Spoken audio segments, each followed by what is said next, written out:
ఎక్కడనో 600, 700, 800 కిలోమీటర్ల దూరం తీసుకుపోయి పెడుతుంటే ఆనాడు మీ ఆంధ్ర భాషల దగ్గర నోరు మూసుకొని కూర్చున్న వాళ్ళు ఇవాళ నల్గొండ జిల్లా తెలంగాణలో లేదన్నట్టు, అక్కడ పెట్టడం ఏదో తప్పన్నట్టు మాట్లాడుతున్న సమాధానం చెప్పాలి వీళ్ళు. దీనికి ఎవడో నల్గొండలు పెట్టడానికి వ్యతిరేకించి వాడు ఎవడైనా సమాధానం చెప్పాలి.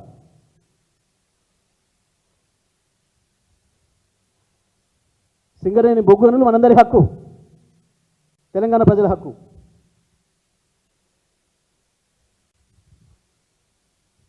సింగరేణి తెలంగాణకు తలమానికమని, తెలంగాణ కొంగు బంగారం అని మాట్లాడుకున్నాం, రాసుకున్నాం పాటలు. ఇవాళ నల్గొండను మామినగరం వేరు చేసి మాట్లాడతారా? ఏం చెప్పదలుచుకున్నారు మీరు? ఏం సంకేతం ఇవ్వదలుచుకున్నారు?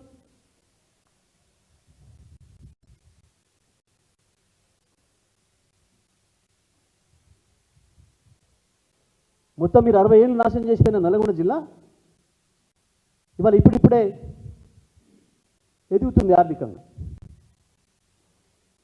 2 లక్షల మందిని చంపేసిపోయారు దుర్మార్గంగా ఫ్లోరోసిస్ వ్యాధిని మాకంటగట్టి.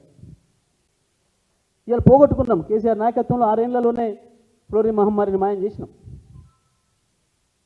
ఇంటింటికి నీళ్ళు ఇచ్చి భగీరథ తెచ్చి అదొక నల్గొండ జిల్లాకే పరిమితం చేయలే, మొత్తం తెలంగాణకి ఇచ్చిండు కేసీఆర్.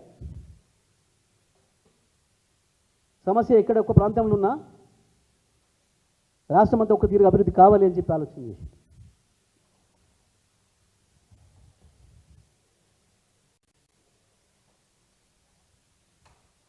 ఇంత స్పష్టంగా కనబడుతుంటే పరిపాలనలో పారదర్శకత, తెలంగాణలో 119 నియోజకవర్గాల్లో ప్రతి నియోజకవర్గం ఒకే పద్ధతిలో అభివృద్ధి జరగాలని చెప్పి తాపత్రయపడి పనిచేసిన కేసీఆర్ పైన ఒక చిల్లర ఆరోపణలు చేస్తూ మసిపూస్తూ మారేడుకాయ చేస్తామనుకుంటున్నారు.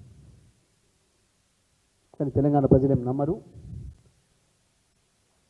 వాస్తవాలు ఇవి. అదే సమయంలో స్పష్టంగా చూపించినాం. ₹2, ₹3.90 ఏదైతే ఛత్తీస్గఢ్ ఒప్పందం చేసుకున్నామో అదే సమయానికి ఎన్టీపీసీ ఏర్పాటు చేసిన సింహాద్రి స్టేజ్ 2 నుంచి ₹4.33 తీసుకోవాల్సి వచ్చింది. ₹4.30 తీసుకోవాల్సి వచ్చింది. మనం పీపీఏ చేసినాం. అది ఏ పద్ధతిలో పీపీఏ చేసినామో ఇది కూడా అదే పద్ధతిలో పీపీఏ చేసినాం. ఎన్టీపీసీది ఛత్తీస్గఢ్ది 2 ఒకే పద్ధతిలో పీపీఏ చేసినాం. మనతో పాటే పీపీఏ చేసుకున్న తమిళనాడు ₹4.90 చెల్లించింది అదే నెలలో, 2 నెలల్లో.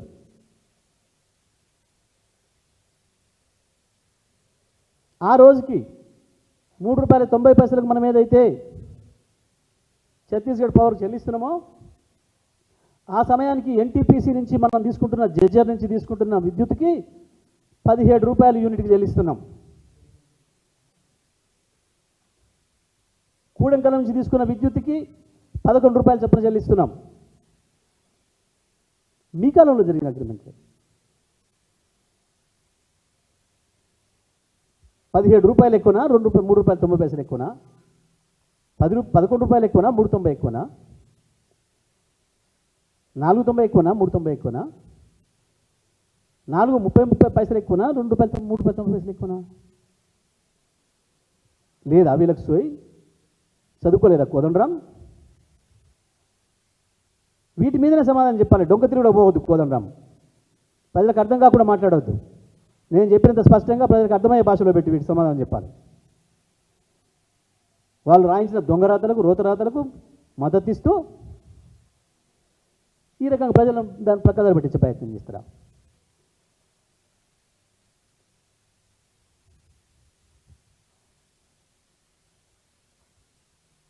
ఎప్పుడు తప్పని చెప్పాలి?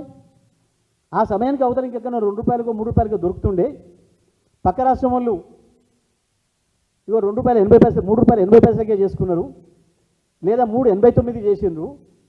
మీరు ఒక పైసా ఎక్కువ పెట్టిరని చూపిస్తే నిజంగానే మేము ఆలోచన చేసుకోవాలి, మేము పొరపాటు చేసినామా అని ప్రజలు కూడా విజ్ఞప్తి చేస్తున్నా. ఆ సమయానికి ₹3.90 మేము చేసుకున్న నాటికి మనకంటే ఒక్క పైసా తక్కువ చేసుకున్న రాష్ట్రం ఏదైనా ఉందా? దీనికి మేధావులు చెప్పాలి సమాధానం. అప్పుడు మనం ఎక్కువ చెల్లించినట్టు అవుతుంది. అప్పుడు ఎంత తేడా ఉందో ఆ పైసలు మన నష్టం జరిగిన భావించాల్సి వస్తుంది. ఇట్లా చెప్తున్నారు. ఏ ఆధారంతో చెప్తున్నారు? ఇవాళ 6,000 కోట్ల నష్టం జరిగింది అని కోదండం ఏ ఆధారంతో చెప్తున్నాడు? చెప్పాలి సమాధానం. దొంగలతో చేతులు కలిపి నీకున్న ఈర్ష్యను నీకున్న ద్వేషాన్ని ప్రకటించుకుంటున్నాం.